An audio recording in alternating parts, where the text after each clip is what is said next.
Ladies and gentlemen, we got very good news to share with you. Inflation has dropped from 4.9% to 4%. Big news.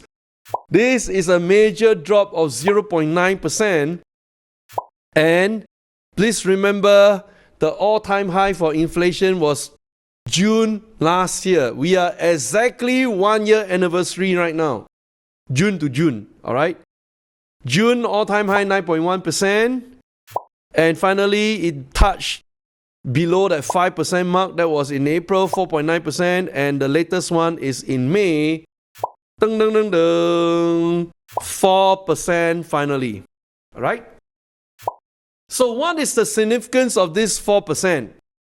4% simply means that we are 2% away from the Fed targeted, the FOMC targeted rate of arresting inflation at 2%. We got 2% more to go.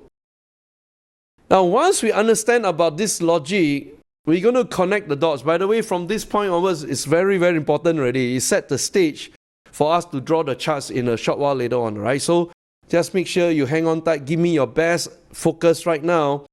And then you have the epiphany moment, like how we connect the dots. Okay? Now we have 4%. Straight away, when we are at 4%, what must you open up? You must open up the all-important window, which is right here. What are the remaining windows for the FOMC? Okay? So this was yesterday, done deal, finished, right? Because Fed Chairman Jerome Powell said that we will maintain at terminal rate 5% for now. That means to say we left with how many more windows where he can potentially hike the interest rate? So please, very quickly write this down on a piece of paper. And the number to remember is like this, all right? So let me just write it down right here so that you guys remember it. Always the second date, 26 July. And next one is September 20th. And then it's November 1st. And then December 13th, all right? So these are the most important dates for us to define our strategy until the end of this year, right? So get it up.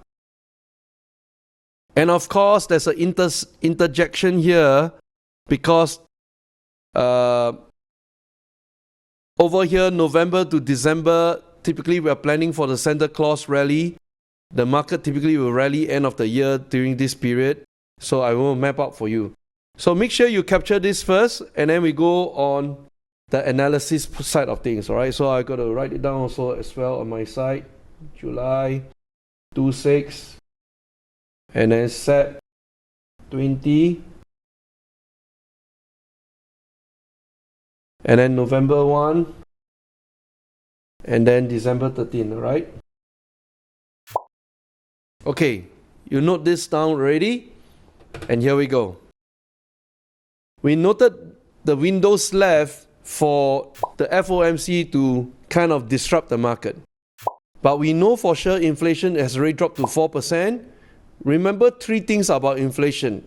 Please write it down. Number one, inflation data that the Bureau of Labor Statistics is a lagging indicator. Please write it down. It is always a lagging indicator. That means if it's 4% as what they reported, right now should be much even lower than 4%. How many of you understand what I'm saying? Just wave your hands. Right? So it's confirmed lagging indicator, number one. Number two, must the inflation really touch 2%? This is what is being debated at Wall Street. In fact, Wall Street thinks that if it touches 3%, it's very good already. So we don't really need to go all the way out to chase 2%, then we say, oh, all the dust has settled down. No, by then it's too late. Right now, we are carving out the window of opportunity. Number three,